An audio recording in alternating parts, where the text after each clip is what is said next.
नमस्ते। कभी सोचा है कि नींबू का स्वाद खट्टा ही क्यों होता है? या साबुन हाथ में इतना चिकना क्यों लगता है? आज हम इसी छिपी हुई केमिस्ट्री के राज खोलेंगे जो हर दिन, हर पल हमारे आसपास हो रही है। अच्छा, चले एक बहुत ही आम सी परेशानी से शुरुआत करते हैं। मान लीजिए भारी खाना खाने के बाद एसिडिटी हो गई, तो इसका सबसे अच्छा इलाज क्या होगा? नींबू का रस, सिरका या फिर बेकिंग सोडा का घोल? सोचिए जरा, क्योंकि इसका जो जवाब है ना, वो हमें केमिस्ट्री के एक बहुत ही जरूरी सिद्धांत तक ले जाएगा। तो सही उपाय चुनने से पहले हमें इस कहानी के दो मेन कैरेक्टर्स को समझना होगा, और वो हैं एसिड्स और बेसिस। जी हाँ, अम्ल और क्षार। ये दोनों समझिए एक दूसरे के केमिकल ऑपोजिट हैं। एसिड्स जैसे कि नींबू स्वाद में खट्टे होते हैं। दूसरी तरफ हैं बेस जैसे साबुन, जो कड़वे और छूने में थोड़े चिकने होते हैं, सोपी फील देते हैं। और हाँ, इनको पहचानने का एक क्लासिक तरीका है लिटमस पेपर। ये एक ऐसा खास पेपर है जो एसिड में लाल हो जाता है और बेस में नीला। और मजे की बात यह है कि ये केमिकल सिर्फ किसी लैब तक ही सीमित नहीं है। अरे, ये तो हमारी अपनी किचन में भरे पड़े हैं। सिरका, नींबू का रस, दही, ये सब एसिडिक हैं, और बेकिंग सोडा, साबुन, एंटासिड, ये सब बेसिक है। तो सवाल ये है कि हर चीज को चखे बिना हम सेफली कैसे पता लगाएं कि क्या एसिड है और क्या बेस? इसका जवाब केमिस्ट्री हमें रंगों के जरिए देती है। जी हाँ, रंगों के सुराग से। अब देखिए, रसोई में होने वाली एक आम सी घटना असल में एक जबरदस्त केमिकल एक्सपेरिमेंट है। कभी ध्यान दिया है? जब किसी सफेद कपड़े पर हल्दी वाला करी का दाग लग जाता है और उस पर हम साबुन रगड़ते हैं, तो वो पीला दाग लाल भूरा सा हो जाता है। बस यही तो है एक इंडिकेटर का जादू। दरअसल करी में जो हल्दी है वो एक नेचुरल इंडिकेटर है। जैसे ही उस पर बेसिक नेचर वाला साबुन लगता है, वो अपना रंग पीले से बदलकर लाल भूरा कर लेती है। ये हल्दी का तरीका है हमें बताने का कि यहाँ एक बेस मौजूद है। तो मतलब हल्दी और लिटमस पेपर जैसे पदार्थ एक तरह के केमिकल जासूस हैं। साइंटिफिक भाषा में इन्हें एसिड बेस इंडिकेटर कहते हैं।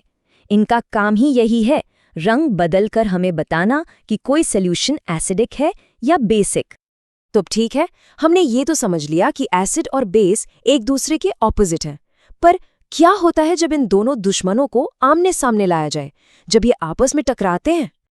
जब एक एसिड और एक बेस आपस में रिएक्ट करते हैं तो वो एक दूसरे के असर को खत्म कर देते हैं। समझिए, एक तरह की शांति संधि कर लेते हैं। और इस रिएक्शन से बनता है नमक और पानी, जो कि न्यूट्रल होते हैं, मतलब ना एसिडिक ना बेसिक। इसी रिएक्शन को न्यूट्रलाइजेशन कहते हैं। और याद है हमारा पहला सवाल? यही वजह है कि बेकिंग सोडा जैसा बेस पेट की एसिडिटी में राहत देता है। लेकिन हर रिएक्शन इतना शांत नहीं होता। कुछ रिएक्शंस तो कई ज्यादा ड्रामेटिक होते हैं। जैसे तब क्या होता है जब कोई एसिड किसी मेटल यानी धातु से टकराता है। चलिए एक क्लासिक लैब एक्सपेरिमेंट देखते हैं। हम सल्फ्यूरिक एसिड में जिंक के कुछ दाने डालते हैं। डालते ही जिंक की सतह पर तेजी से गैस के बुलबुले बनने लगते हैं। अब इन गैस के बबल्स के पास एक जलती हुई मोमबत्ती लाइए और पॉप! एक तेज पॉप की आवाज आती है। ये जो पॉप की आवाज है ना, ये कोई मामूली आवाज नहीं है। ये इस बात का पक्का सबूत है कि जो गैस निकल रही है वो हाइड्रोजन है, एक हाईली फ्लेमेबल यानी बहुत ज्वलनशील गैस। तो इससे पता चलता है कि एसिड और मेटल का कॉम्बिनेशन कितना विस्फोटक हो सकता है। अच्छा, हम ये तो जानते हैं कि कुछ एसिड और बेस दूसरों से ज्यादा स्ट्रांग होते हैं, पर सवाल ये है कि इनकी ताकत को, इनकी पावर को मापा कैसे जाए? और इसका जवाब है पीएच स्केल। आप इसे एसिड और बेस की ताकत नापने वाला एक पावर मीटर समझ सकते हैं। ये स्केल 0 से 14 तक जाता है, और इसमें जो P है वो एक जर्मन शब्द पोटेंस से लिया गया है, जिसका मतलब ही होता है पावर या शक्ति। इस स्केल का जो सेंटर पॉइंट है वो है नंबर 7। ये नंबर है न्यूट्रल होने का साइन, बिल्कुल परफेक्ट बैलेंस, जैसे कि शुद्ध पानी, जो ना तो एसिडिक होता है और ना ही बेसिक। तो 7 से जितना नीचे जाएंगे चीज उतनी ही एसिडिक होगी, और 7 से जितना ऊपर उतनी ही बेसिक या एल्केलाइन। जैसा कि इस चार्ट में दिख रहा है, नींबू का रस 2.2 pH के साथ बहुत ज्यादा एसिडिक है। वहीं दूसरी तरफ देखिए 14 pH पर लाए हैं, जो एक बहुत ही स्ट्रॉन्ग बेस है। और ये स्केल सिर्फ किताबों की बात नहीं है, ये हमारी पूरी दुनिया को कंट्रोल करता है, बायोलॉजी से लेकर पर्यावरण तक, और यहाँ तक कि हमारी अपनी हेल्थ को भी।